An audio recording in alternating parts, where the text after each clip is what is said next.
जो मनुष्य संपूर्ण जगत का द्रोही हो, यदि वह भी भयभीत होकर मेरी शरण तक कर आ जाए और मद, मोह तथा नाना प्रकार के छल कपट त्याग दे, तो मैं उसे बहुत शीघ्र साधु के समान कर देता हूँ।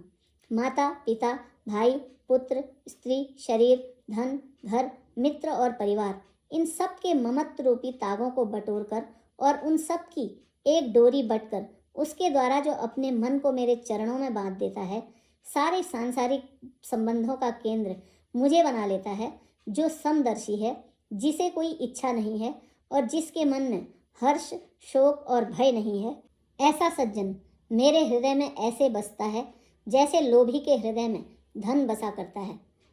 तुम्हारे जैसे संत ही मुझे प्रिय हैं।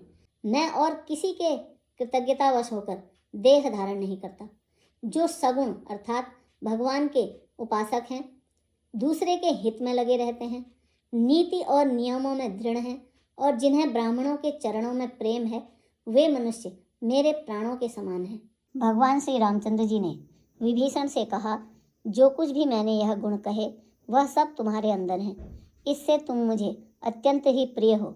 श्री राम जी के वचन सुनकर सब वानरों के समूह कहने लगे, कृपा के समूह श्री रामचंद्र जी की जय हो।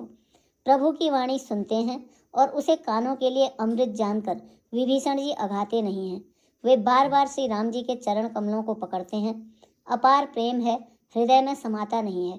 विभीषण जी ने कहा, हे देव, हे चराचर जगत के स्वामी, हे शरणागत के रक्षक, हे सबके हृदय के भीतर की जानने वाले, सुनिए।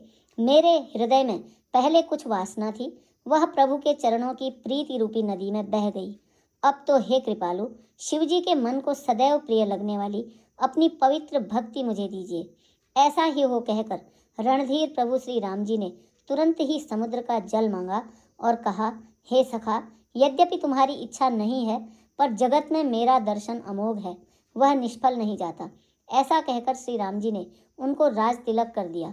आकाश से पुष्पों की अपार वर्षा हुई। श्री राम जी ने रावण के क्रोध रूपी अग्नि में, जो विभीषण की वचन रूपी पवन से प्रचंड हो रही थी, जलते हुए विभीषण को बचा लिया और उसे अखंड राज्य दिया।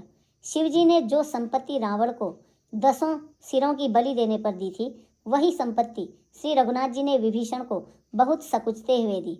ऐसे परम कृपालु प्रभु को छोड़कर जो मनुष्य दूसरे को भजते हैं, वे बिना सींग पूछ के पशु हैं।